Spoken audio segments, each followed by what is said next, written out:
Hello and good afternoon. We're so excited to have all of you here with us today for our very first webinar to our wellness series that we are kicking off starting in 2021. We do encourage all of you to ask any and all questions that you might have, any comments. This is here for you today.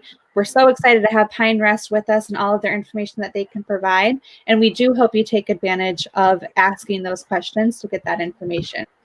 How you're able to ask those questions is you do need to be signed in through YouTube. And right below this video, there's a comment section. So just go ahead and type them there. And we will be addressing all questions at the end of this session today. So on that note, I would now like to turn it over to Brenda McClellan. Brenda, thanks for being here. Thank you, Molly. Hello, everyone, and thank you again.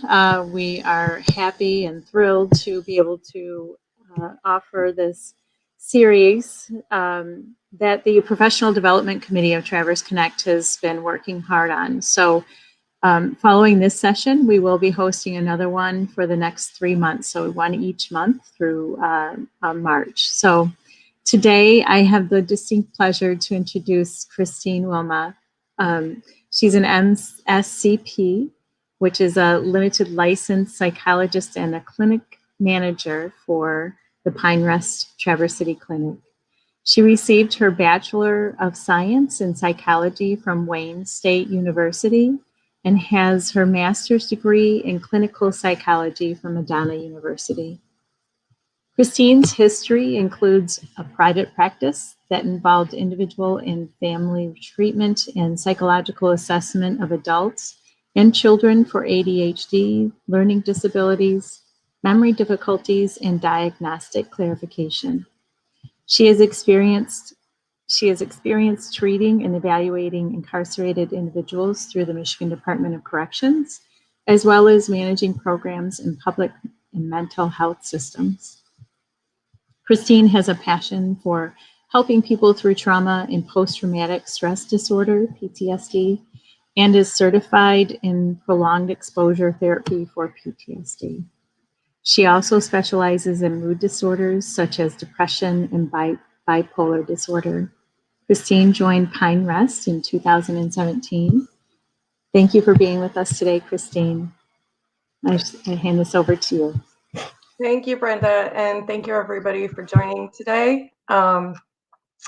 I have to say this was one of the harder presentations I had to put together given the new normal and the circumstances that we're coping with. So as I address some of those things, I want you to know that I have a 13-year-old beagle who may or may not be snoring in the background, but as much as I've problem solved this, I cannot figure out a way to get him not to bark or make some kind of noise. So if you hear that, that's my new normal. Okay, so what we'll be working on today is managing stress using simple, effective coping strategies. And I hope that you find these helpful.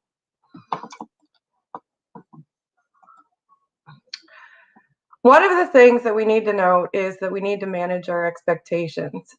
People talk about this being the new normal. I don't like that phrase because this is not the new normal. This is actually a time-limited event, but things have definitely changed. So one of the things people ask a lot is, what is normal? And I think that's hard for all of us at this point. What is normal right now is trauma and fatigue responses.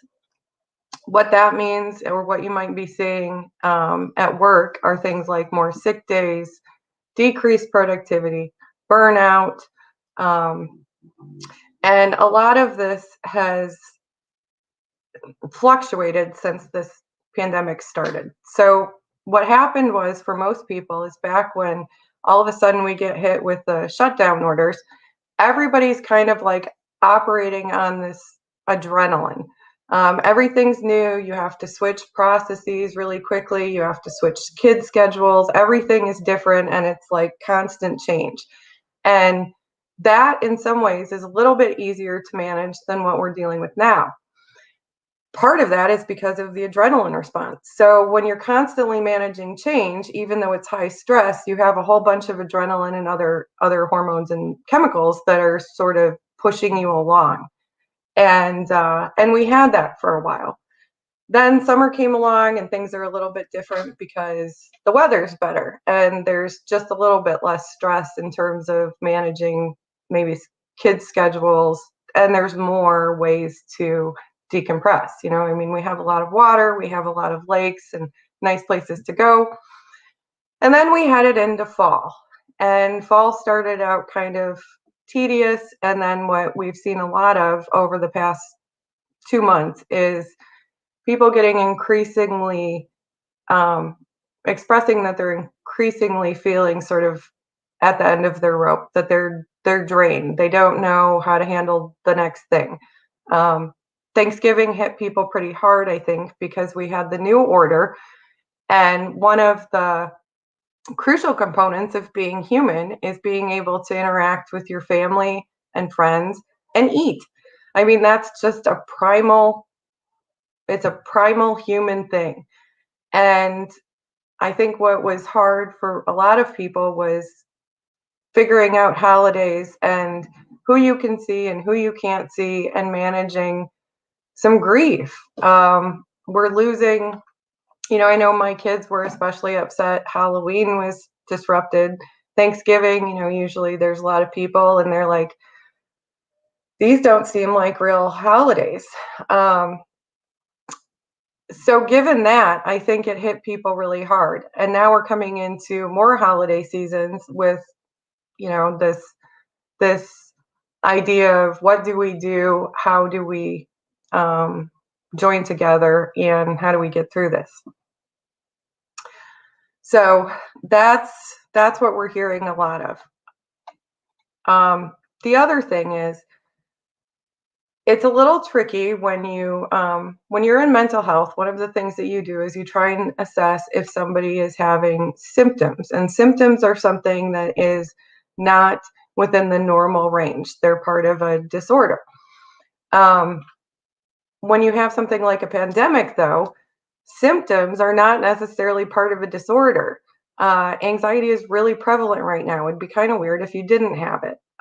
Everything has become that much more complicated. Every single decision you make is now got 3 or 4 more decisions tied to it than it used to. If you're going to go to the grocery store, now you have to figure out, okay, which one's busy, and is this the safer one? I still have to manage funds. Do I have enough social distancing? Oh, geez, where's my mask? I mean, how many times have you gotten somewhere and kind of like panicked because you're like, I'm not sure. I hope I have my mask. I have a million in the car, but every time I'm still worried I don't have a mask. So what I wanted to talk about a little bit here is, what is stress? And I'm sure you guys are like, are you kidding? What is stress? Everybody knows what stress is. But I want you to think about it just a little bit differently. So stress, we're going to think about in terms of an increase in arousal that produces physiological and psychological reactions. So that's technical, right? But what that means is that, some stress is good stress. Some stress is like the adrenaline, oh, this is exciting stress. But that's not what we're talking about now. I want you to think about it, though, in terms of arousal, because we're going to look at things in terms of a baseline. So if you see this green line, we'll call that your baseline. Everyone's baseline stress level is a little bit different. Some people just sort of have that Zen mentality where they're sort of unflappable and everybody's jealous of them right now because their baseline is just hard to deviate from. They kind of roll with things. Probably most of us in this meeting are a little bit more predisposed toward a higher baseline, and we're used to having a higher stress level in general. But whatever your baseline is, just pretend your average mood, level of reactivity, quickness to respond, that would just be your baseline. So if we look at your baseline, say it's right around here as an average, then we look at stress level. So stress level over time, you could say this is a typical day. So in a typical day, like you wake up, you're like, oh no, another day. You start getting your things in order and getting doing your routines, getting coordinated. It goes down a little bit. Then maybe you get to work or you start work and it's like the 1,000 emails and so forth. So your stress level will go up and down throughout the day.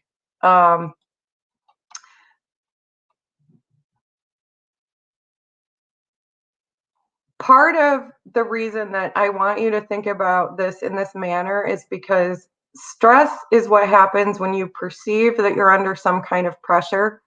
And so stress is a result of both circumstances and your thoughts. So I'll talk a little bit more about the biology of that, but you can have a bad circumstance and have a certain set of thoughts that make it fairly okay. A lot of people who have strong faith are able to do this pretty well, like God won't give me more than I can handle. Some people go into catastrophe mode on lots of things, but that's often a result of your interpretation of the circumstance. So stress and anxiety cause your mind and body to amp up.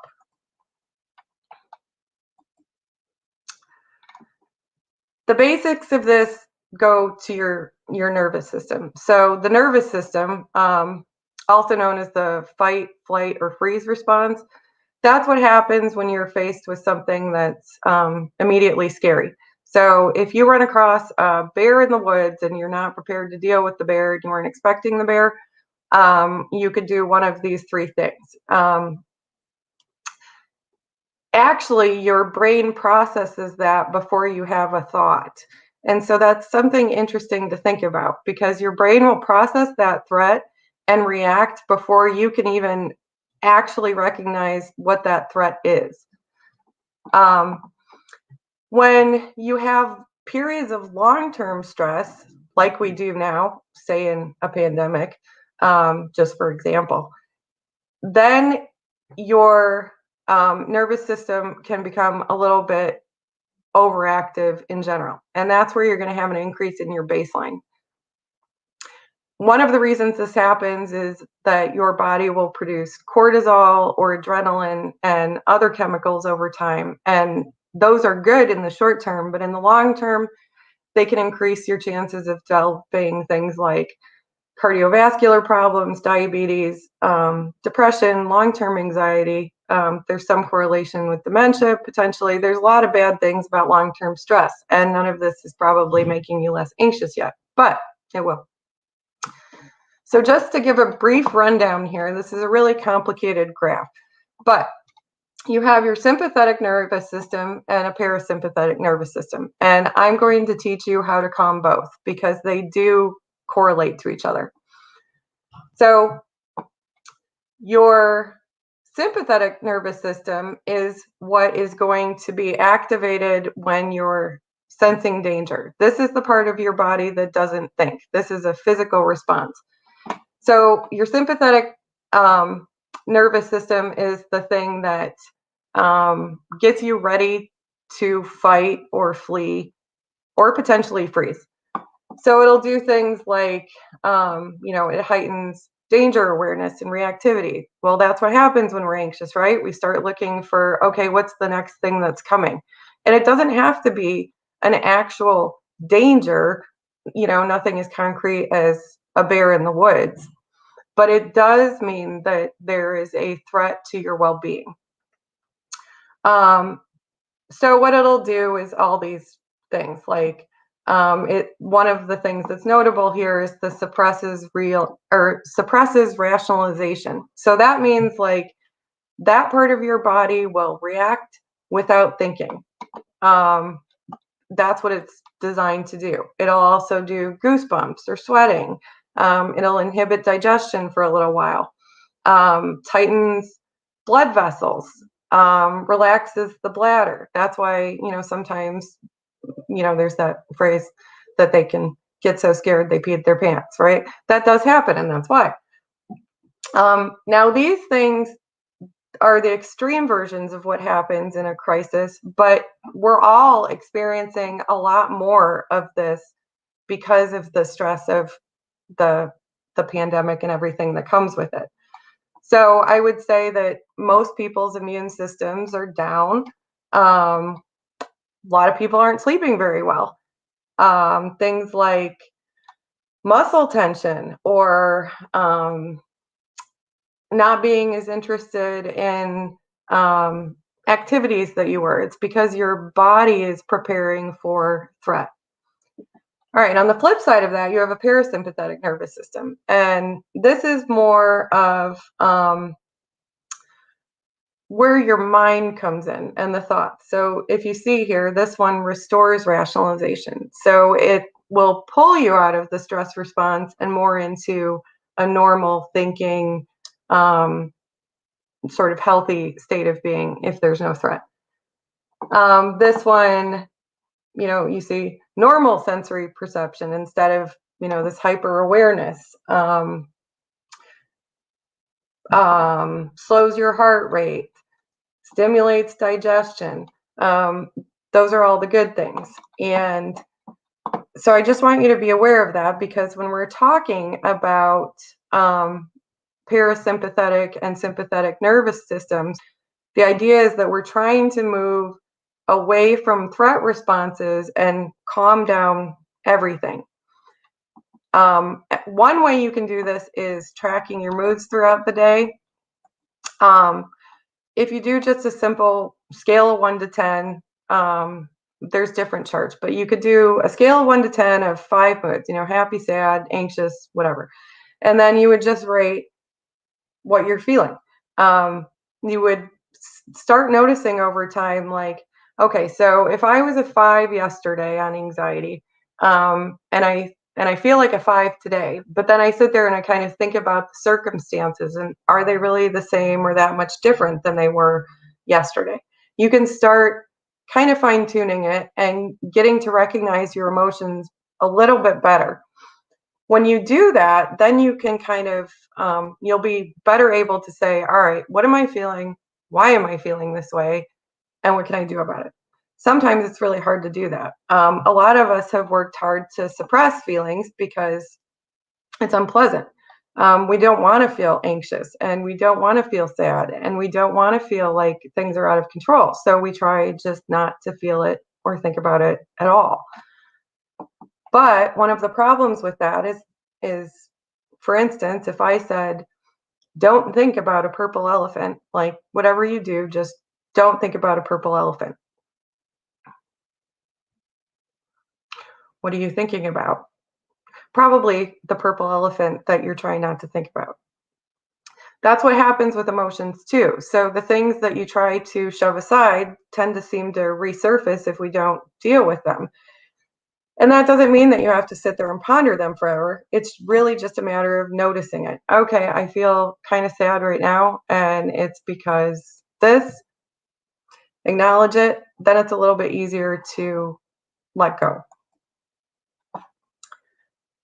So the basics of this here are, if your body is stressed, it can signal your brain to be stressed. And if your brain is stressed, it can signal your body to be stressed. So I was looking for an image of a vicious cycle, and this one just cracked me up, and I was trying to decide if I should use it or not. But since it made me smile, I thought it might add a little bit of humor to this. So now when you think about sympathetic nervous system, you're going to think about this stupid bike. The point is here is that you have to tackle both your body and your mind in small increments to really address the stress that you're experiencing. Keep calm and activate your parasympathetic nervous system. That's like one of those jokes that only psychologists would like. Operating under crisis. So this is kind of what we're doing now. We had more of a crisis at the beginning of things where everything was new and we're adjusting. We're still in crisis mode, but it's not all new. The circumstances may be getting worse in some ways, but we could still view it as an ongoing crisis situation. Usually the way someone would define crisis properly would be that it's a threat to a physical threat to your safety or well-being or that of somebody else's. And we're certainly experiencing that. The other thing that's a little tricky about this circumstance is that this threat is not visible. We aren't able to necessarily assess it as well as we would like. We have data from news systems, we have reports, we have anecdotal accounts, we may have experienced the illness, we may be taking care of somebody with illness. But it's hard to concretely assess, like, what is your risk in any given situation? And that's one of the things that makes it so stressful for people. On top of that, though, you also have other threats to your well-being. Like, okay, am I going to be able to make sure that my kids are doing okay even though they're working from home? Or what if I've lost my job or part of my job or the customer base isn't there?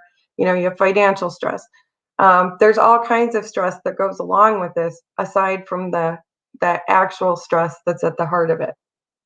So some tips I can say for operating under a crisis is that you want to try to recognize as much as possible what you have control over and what you don't. For people that have a tendency to obsess and analyze things, that can be a great skill in business. And in a lot of ways, right? Because that's a planner. That's somebody who's got a plan A, B, and C and can strategize for lots of circumstances, and that can be a really good thing. When you have something like this, though, that same gift or talent can really work against you. One of the things that'll happen with people who tend to have anxiety is they'll start going over, okay, well, what if this? And then what if this? And then what if this? And one of the things that I try to do myself if I get into one of those ruts is I'll go, is this a productive line of thinking? So by productive, I mean, is this something that I can actually come up with some solutions to, even if they're not great, they're solutions?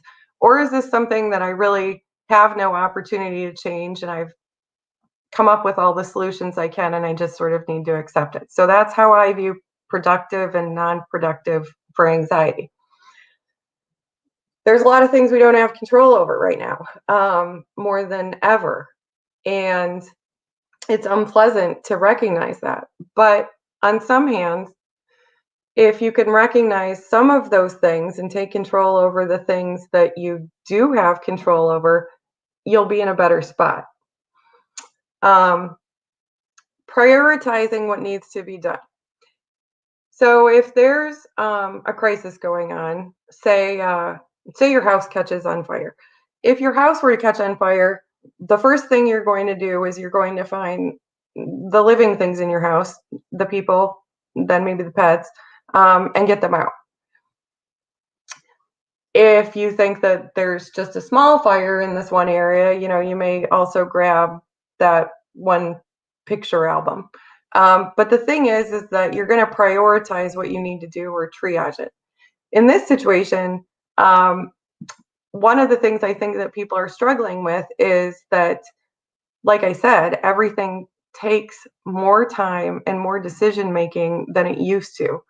And it's not always clear, like, what things need to be prioritized. So you have to think about what is most important, like getting the basics to make sure, if you look at it in terms of survival, you know, the basics to make sure that you have food, shelter, clothing. And then beyond that, do we need to focus on safety at work? Do we need to focus on people's emotional well-being at home? You know, if your whole family's struggling and on edge and at each other's throats all the time, then not a lot is going to go well. So that's probably the thing you guys need to prioritize. Does that mean cleaning the house needs to kind of sit by the wayside for a minute? Perhaps. You can't do as much as you used to at this point. Another thing would be adjusting your expectations related to the circumstance. there was a time that I never would have announced that I have a 13-year-old beagle that snores on a presentation. Absolutely would never have happened, totally unprofessional in my view. Well, I don't have another solution any longer, and I found that a huge amount of people have pets as we've gone through this pandemic, because we're in circumstances that are not the same. We don't necessarily all have the same office environment where we had, clear structure and clear ways to prevent things like a snoring beagle. So you do the best you can. So adjusting expectations means what is reasonable and what is reasonably achieved for the circumstance. It's going to be less, and perfection's not possible, right? It's never possible, but even more so now, get the job done, but give yourself a little bit more leeway. Everyone's kind of in the same boat, more or less, in terms of just having a harder time. So, be a little bit more forgiving. We have, I think as therapists and mental health providers, we're constantly questioning, like, are we doing enough? Or what else can we do? Or are we missing something? And so I've noticed with my staff and myself, it's especially hard to sit there going like, geez, what, if you can't do everything the same way you used to do it, what do you do?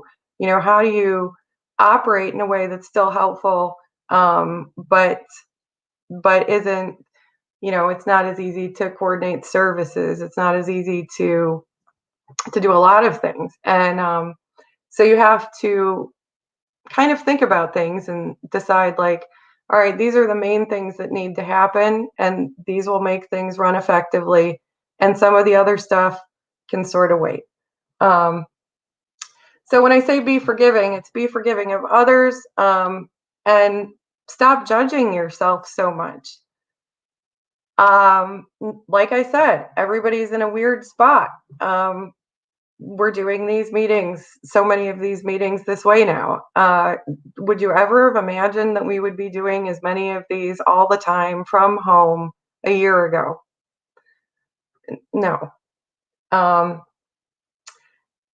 other thing to keep in mind, I read a lot of history books, biographies, science stuff, and what I found myself doing recently is reading all kinds of books on the Spanish flu, more specifically the Spanish flu, sometimes other plagues. And I was thinking to myself, like, why am I doing this? Like, this almost seems kind of sick. But when I thought about it a little bit more objectively, what it was showing me were some similarities, especially with the Spanish flu, in terms of how it came on suddenly, how people didn't know what it was, how they weren't sure exactly how it was transmitted. And they talked about how different cities or municipalities handled things. Some people had parades, some people shut everything down. There's actually there's a cartoon that shows Bell phone systems and a woman on one of the old-fashioned phones with the headset and the speaker, saying, keep in touch with people during the pandemic. Ironic, because that's 100 years ago. And very similar, people don't change a whole lot.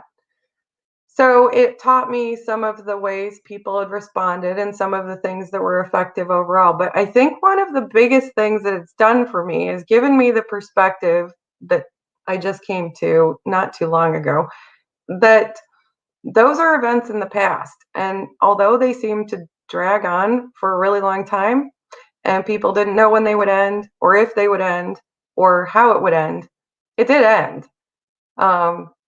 This also will end. We don't know when, we don't know how long, it keeps changing. But the point is, this will also become a point in time that we look back on. It's not permanent. And that's really important to keep in mind. You're adjusting to things as they are now. It's not how it will always be. Okay.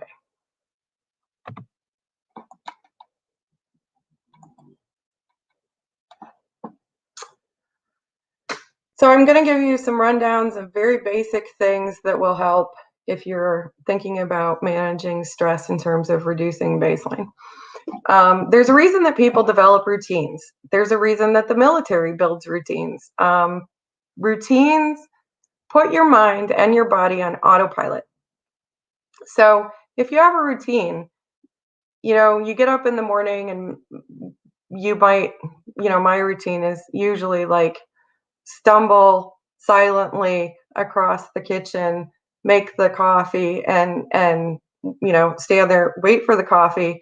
And then once I have the coffee, I can go on with the other things. In fact, my kids know they'll wait for the coffee also because I don't really manage well until I have the coffee. But that's one of my autopilot routines.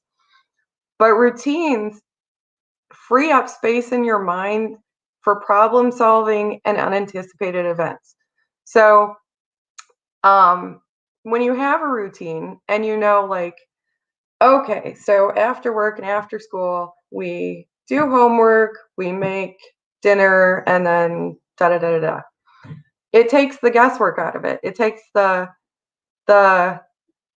guesswork out of like, okay, what do we do next? And what are we all going to do? And then we have to talk about it and plan it and so forth. It's just these expectations that make it easier to manage.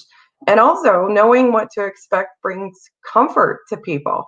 So not just for yourself, but routines in a household or even routines at work, which we don't think about as much, but routines at work may just be like hey, good morning, or we all saw each other at the coffee area at this time, or we lock up the doors and say bye together, or we water plant, silly things you don't think about, but they do bring comfort. So when you think about it, why do so many people read bedtime stories to their kids? This is something that happens across the world.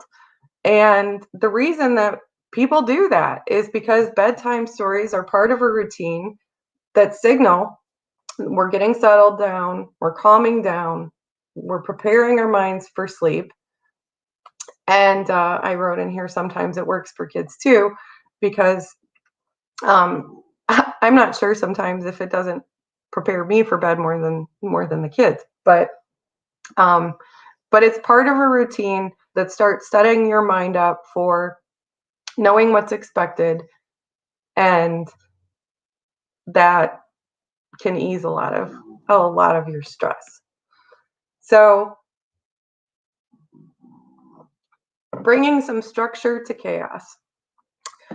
I'm not a huge fan of routine. I am a fan of it. I don't implement it fantastically myself. So I'm not speaking here from a point of like, this is what I do all the time and it's super effective.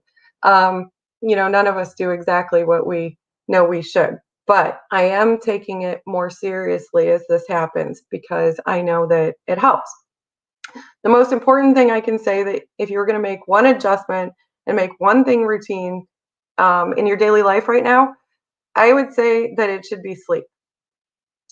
Maintaining a regular bedtime doesn't mean you're going to fall asleep, right? But a regular bedtime and a regular wake time will eventually improve the quality of your sleep.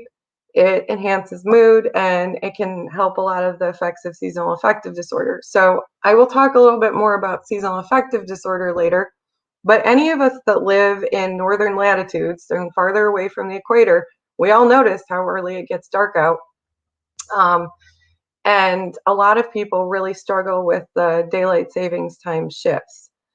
There's been a lot of studies on how just that 1 hour shift can really impact, under normal circumstances, can really impact people's productivity, their adjustments to routine things. Honestly, I think they should do away with it because it's so much of a hassle. But sleep is probably the most crucial thing to mental health. If you look at any mental health disorder, especially mood disorders, one of the things that you'll notice is that sleep is going to be impacted. And because sleep is so important, it's one of those things that also becomes a vicious cycle. Getting good sleep is tied to memory formation. You consolidate memories in your sleep. It also works to regulate some of the things that happen to your body during the day. So getting regular sleep helps manage insulin better. It helps manage blood pressure better. There's all kinds of things that sleep does for you that's really good. I understand that most people are struggling with some kind of sleep issues right now. A lot of them are not able to fall asleep, or they're waking up in the middle of the night, or they're waking up too early, or there's so much to do that you feel like you have to forgo sleep. There's lots of reasons for it. But if you can start establishing somewhat of a routine, it'll make things better. One of the ways that I suggest starting that is you set a bedtime roughly. Shoot for, if you go to bed at 10 some nights and 1 or 2 in the morning some other nights, then give yourself an hour. Like, okay, I'm going to shoot for between 10 and 11 every night. And then try and give yourself some routine that doesn't take very long. It could be making a cup of herbal tea and then 15 minutes of reading and then bedtime. But it's going to be one of those things like a bedtime story that starts to signal to your brain, like, all right, this is the time I go to sleep. And the more of those things you implement, the more it starts tricking your brain into going along with that. Another one that's really important is getting sunlight exposure. So here we are, I'm sitting in front of a window. It's gray. It's, not very pleasant looking, but nonetheless, it's still sunlight. So silly things like sitting in front of a window, that's a big deal. There's a lot of reasons sunlight impacts your mood, but it also helps regulate your circadian rhythms. So the best thing to do is try and get as much sunlight exposure as you can in the morning or early afternoon. But if it's going to be the evening, well, not the evening, but 3 o'clock before the sun goes down, then get it at 3 o'clock before the sun goes down. One of the only ways that your body can produce vitamin D is through exposure to sunlight. You can also take supplements for that, but nearly everyone who lives at this level in Michigan is going to be low on vitamin D unless they're doing something about it. Just for an example, in the prison system, vitamin D was prescribed to all the prisoners when I was there, just because it's so important. So get some exposure to sunlight. If you're having more problems with seasonal things than what sunlight will address, you can also get a full spectrum lamp. Those are really helpful. They sit on your desk. You can search them up on Amazon. It's like full spectrum mood lamp. And it will give your body the signals that it needs to start adjusting your circadian rhythms and also regulating your mood. So those can be really helpful if you just point it at your face for 15 to 30 minutes in the morning. The other thing that's super important is hydrating. Your body can't run if it's not hydrated well. So these are really basic things. Like, do you need more stress? No. Is it easy to drink water? Yeah. So I'm always keeping water. Often I'll have some rubber bands on it so that I know how many glasses I need to drink. So I'll just pull off a rubber band every time I fill it. If it's getting closer to the end of the day and I still got 6 rubber bands, then I remember that I need to do that. Other thing sounds simple, right? But food is fuel, and a lot of us that are busy and juggling a lot of things might tend to sort of like, well, I know my diet has definitely declined.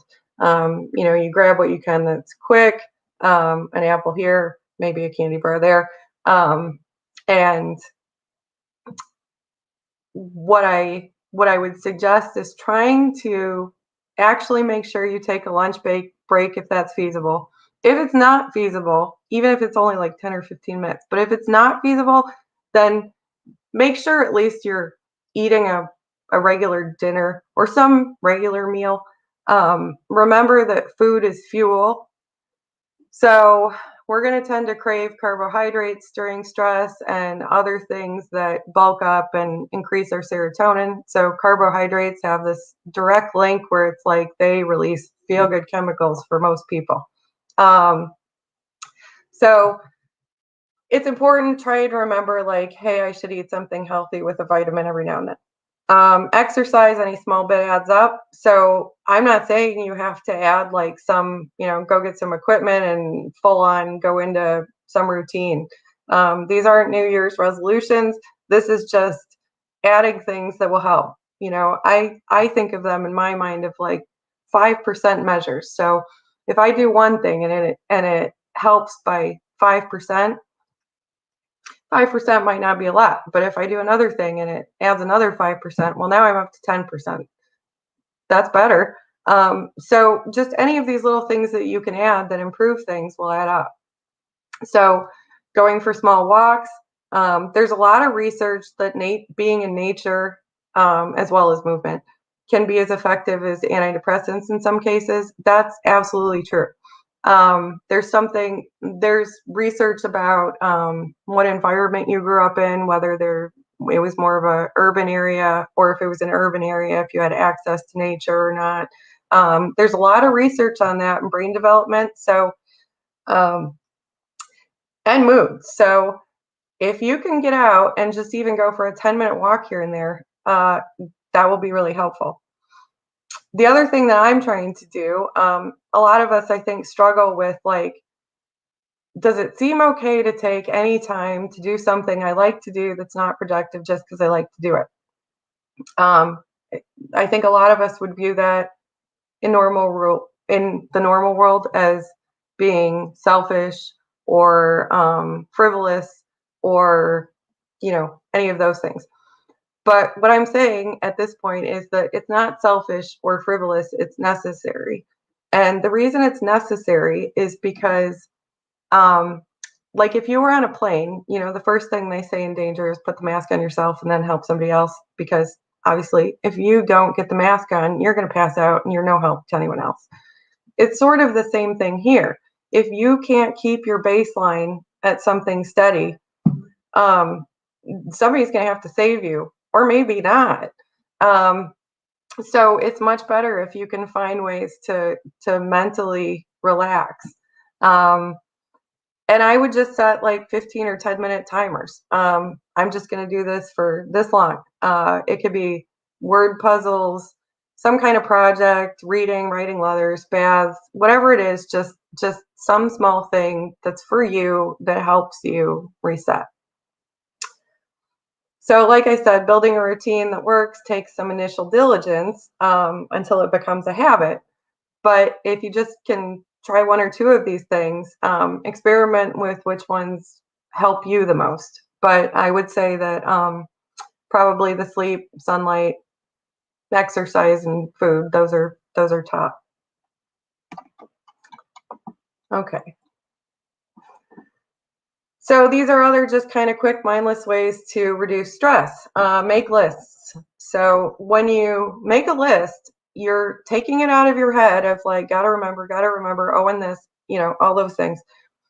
And you're putting it on paper, so you no longer have to go over it in your head. It sounds really stupid when you think about, like, why can't I just go over these things in my head? I used to be able to remember the 3 things I needed at the grocery store.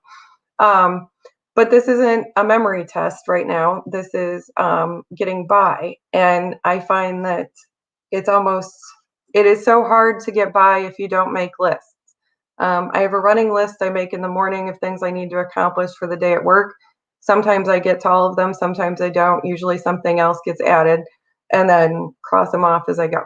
Likewise, grocery lists. It's easy to print out like those lists of common grocery items, or things like even the Meyer app will have the ones you usually use. You want to simplify things. So make your list efficient, make list of common things you can just check off, so you don't have to keep remembering the same things. All of that stuff takes mental energy, and none of us have enough of it right now. Another thing that can be really helpful is using a family calendar in a prominent spot. knowing what to expect, right? Everybody likes it.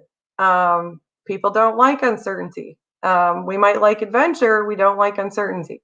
So if you have a family calendar with, where whatever is important to your family, or ways to make things more efficient, like we're driving to someplace tonight, or so and so has this appointment. Whenever you can put those things on, then it helps everybody kind of know what to expect. And then it also reduces, last minute scrambling a little bit.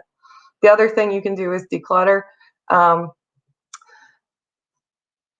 I've in my personal life, I don't necessarily have a ton of clutter, but I've noticed that just having too much stuff that I used to not be bothered by is more stressful. It feels like I have to clean more or dust more. And so what I've done, rather than spend a whole lot of mental energy on what do I do with this and where do I put this, like I've taken the things that I found sort of cluttersome or didn't want to deal with right now, put them in boxes and put them in the basement for now.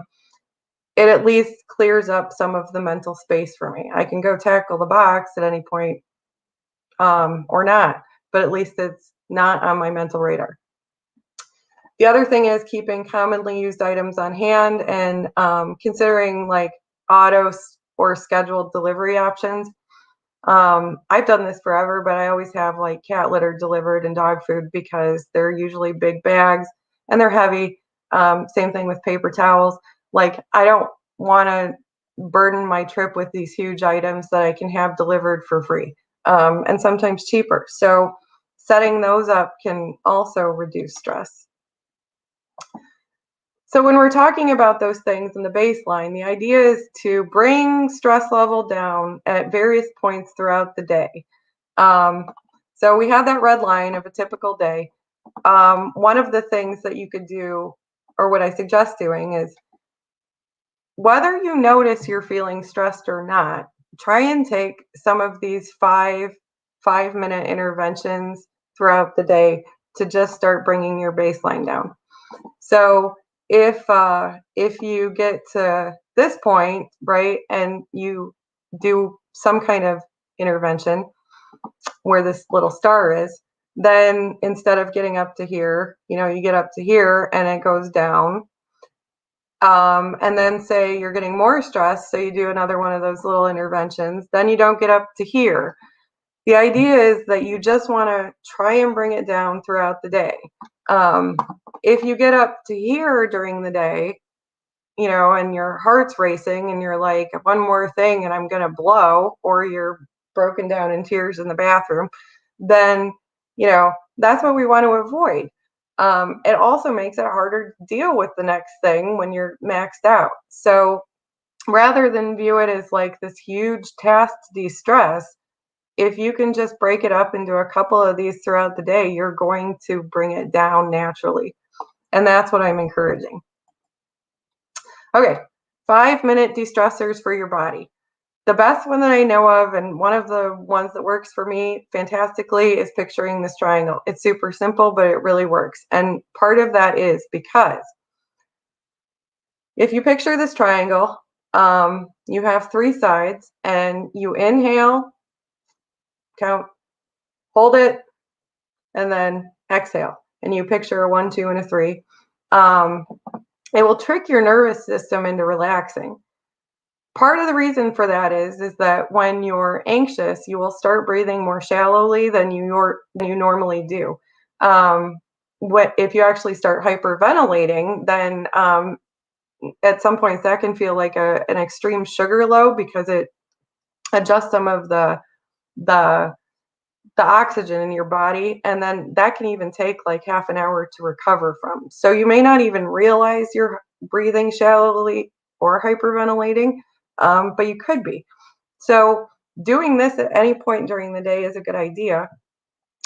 And if you do the imagery while you're doing it, so you're imagining this triangle, inhale, count, and there's side 1, exhale, count, side 2, bottom. Those things will distract your mind enough with the counting and visualization that it's really hard to think about anything else you're worried about. And then getting that breathing under control is something that's really going to help signal to your body that you've got this. So that's the easiest one. The other one that's really easy is grounding. So you find, ideally, a quiet space. That could be a bathroom, it could be sitting in your car, it could be outside, whatever it is. Just something where you can be uninterrupted for like a few minutes. And what you do is you just focus on things you notice with your sentence, not sentences, senses. And so, if you're looking at a picture, you would say like, how many birds are in this picture? What's the frame made out of? What am I hearing right now? What does this chair feel like on my back? Um, am I noticing that there's warmth from the window, or is there slightly colder? Just noticing those things and being present in the moment for a few minutes will bring your anxiety down. When you're focusing on those things, you can't focus so much on the what ifs and how about and how am I gonna. So that's a good one. Another thing that's really important is stretching. So your body will also, like I said, trigger your mind. So just the amount of sitting we're having to do and staring at these screens is not really great for your body. And so it's really good to try and notice the areas where you're feeling tension. Most of the time, it's going to be your shoulders and your back somewhere.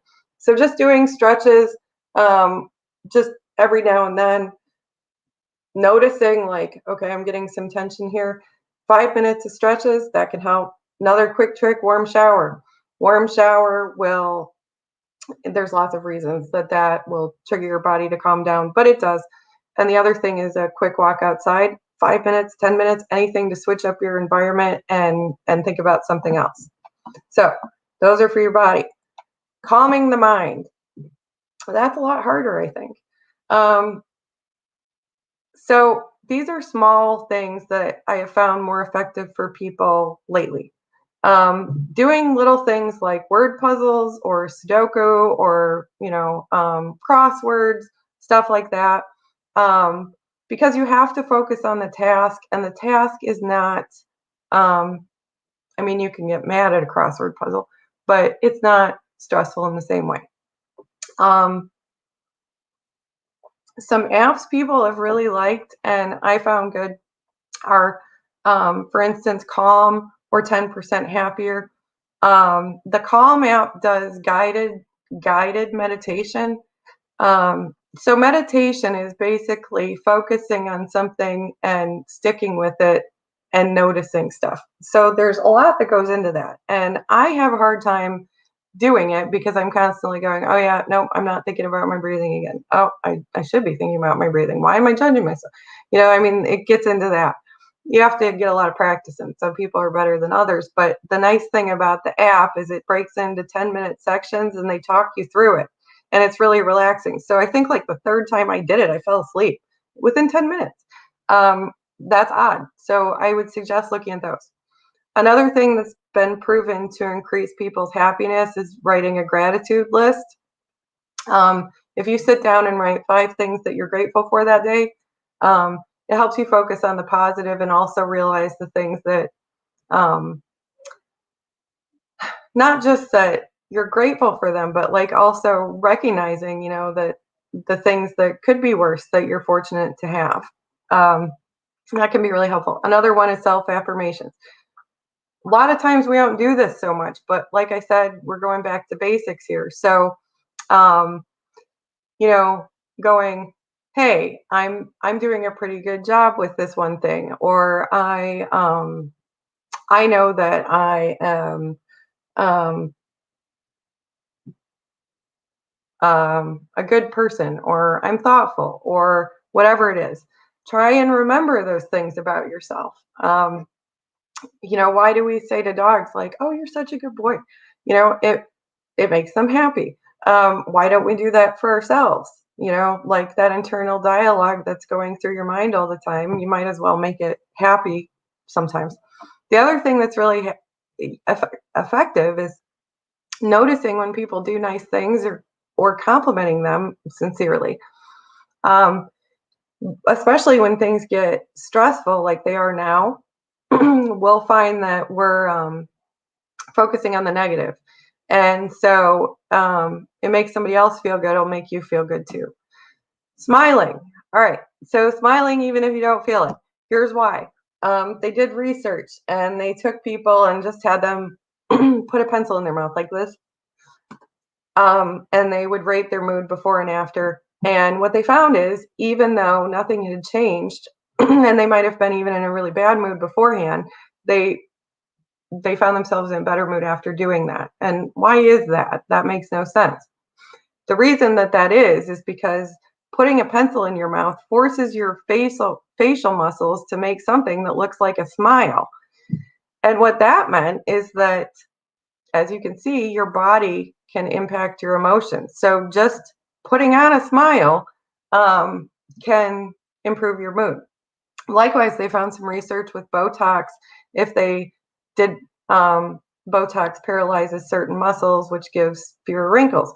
Well, if there's certain places that Botox happen where you can't use those muscles as much, they found that sometimes that can deaden some of the emotions. It's odd. Another thing, focus on one thing at a time. We're always multitasking. Try and just go like, okay, I'm going to do 2 minutes of just this. Appreciating things mindfully. So that's like, just noticing. Like as you're eating, instead of thinking about everything else, just noticing what you're eating, what it tastes like, what the texture is, how warm it is, just that you like it. New easy hobbies. I'm picking up Danish on Duolingo. It's like 5 minutes, and every time you do something right, it gives you this like da-da. And as much as I usually hate da-da noises, those are satisfying now. It makes you feel like I accomplished something. So there's that. The other one that sounds really dumb also maybe is get dressed and fix your hair. I'm not saying you need to spend a whole lot of time on this, but the idea is that you will feel better if you're put together. So I'm not saying like some extreme amount, but like if you look in the mirror on Saturday afternoon and you're still in your sweats and your hair is a mess and like it's not going to necessarily make you feel like, hey, I'm competent, I can deal with all these problems. On the flip side, if you really need to do that and nothing's going on, then that's fine. But I'm saying as part of a routine, try and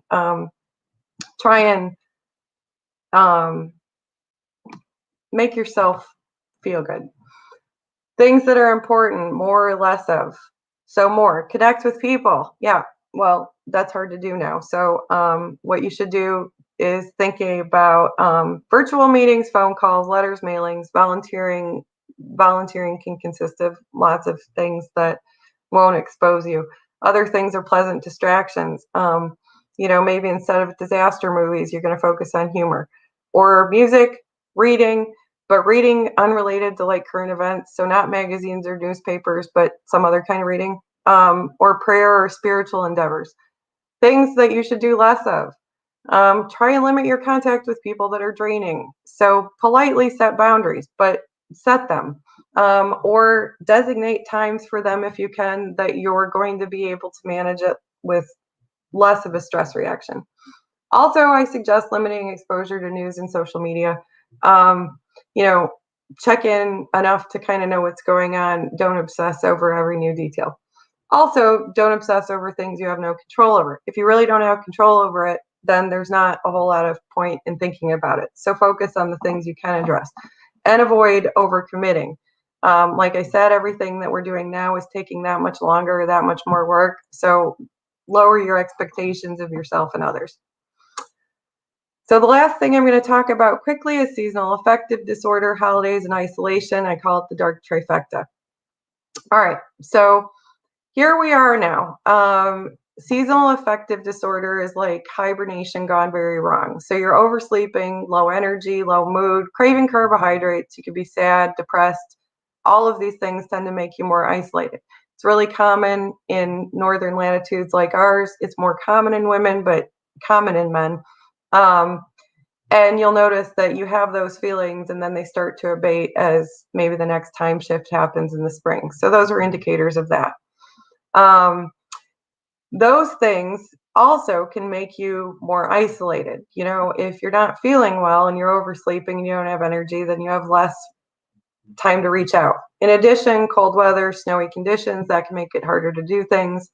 You add that to the holidays, which brings forth a lot of dynamics, emotions, and memories. Then, you know, you've got a whole big mess of things to deal with. So, what you can do.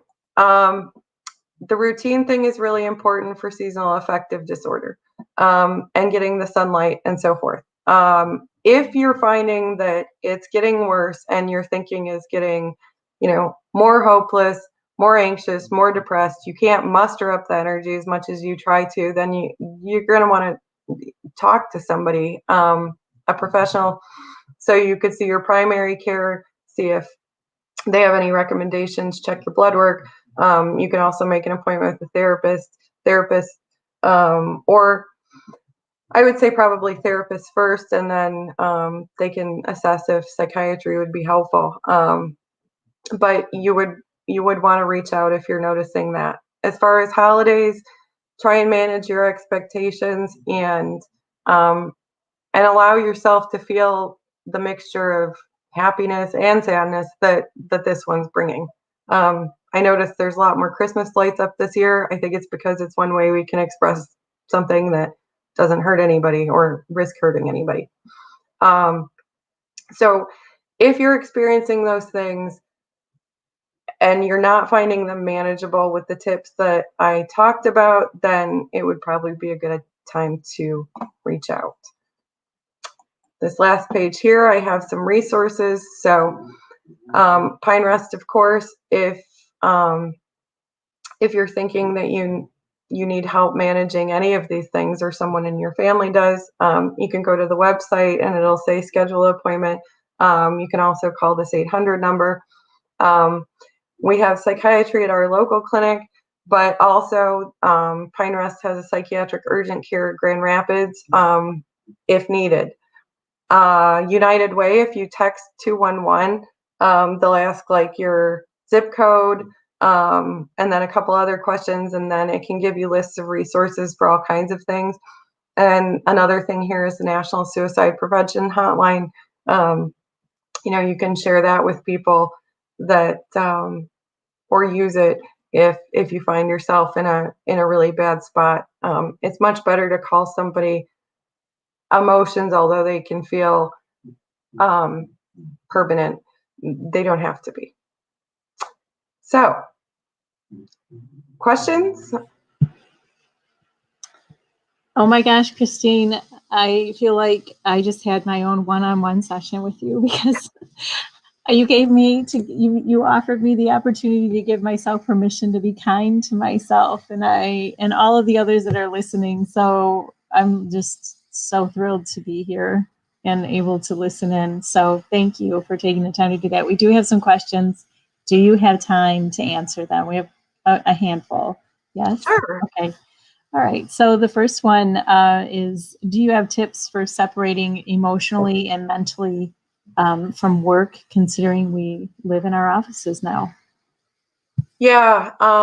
So that's been something that's been ongoing, that I've been observing within our office. We have been doing things virtually since March. And it's tricky. What I find for some people that is helpful is you separate your work environment at home from everything else in your house. There's drawbacks and benefits to that. It might sacrifice convenience, but it's also something you can put away and not think about. Even if you can't do that, I suggest you find a shut-off time and work shut off. So that time may switch, you know, maybe Tuesdays you don't shut off until 7 p.m., but nonetheless, there's some shut off time. You have to put boundaries on it because it will just blend and make you crazy. I think other things to signal a day. A lot of times the drive home was what you would kind of do to switch environments. You know, you kind of process your day at work, you think about what you're going to do at home, you sort of get in the mood to interact with your family now as opposed to coworkers. Well, we don't have that anymore. You know, it's like step out of the room and okay, now we're not at work. Yeah. And so I find that some small little routine or gesture, like a lot of times at the end of my day, I'll take the dogs outside. I have to go outside anyway, but to me, that's like my trigger of like, okay, I'm at home now. And it gives me a few minutes to think. So those are small tips, I think, for They're good tips. Yes. Yeah, that's wonderful. The next question is, outside of routines, how else can we help kids who are struggling during this time since they don't truly understand what is going on? All right. So kids is broad. One of the things I would say is give them emotionally appropriate information.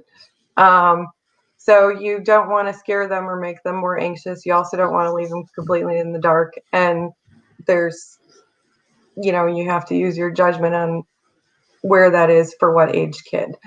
One of the things that's really helpful is, like when you were a kid, if you fell and scraped your knee, if somebody just said, yeah, okay, you're tough, brush it off. Okay, well, that works for some kids. And some kids will just like cry harder, right? So the kids that cry harder, it's like you have to go, wow, that probably really hurt. Let's get a Band-Aid, and that extra like 2 minutes, now they're okay too. Yeah. So probably the best way to help somebody process emotion is to help them recognize it and validate it. So like saying to that kid, wow, that really probably hurt. Let them know you get it.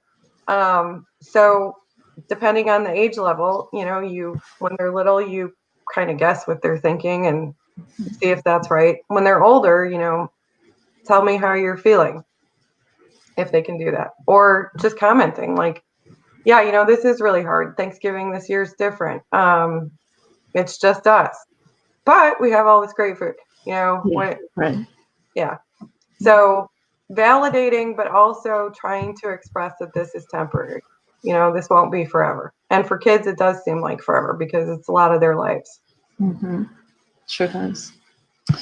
What is the best way to address or try to help someone else who you notice might be extremely stressed or anxious without offending them?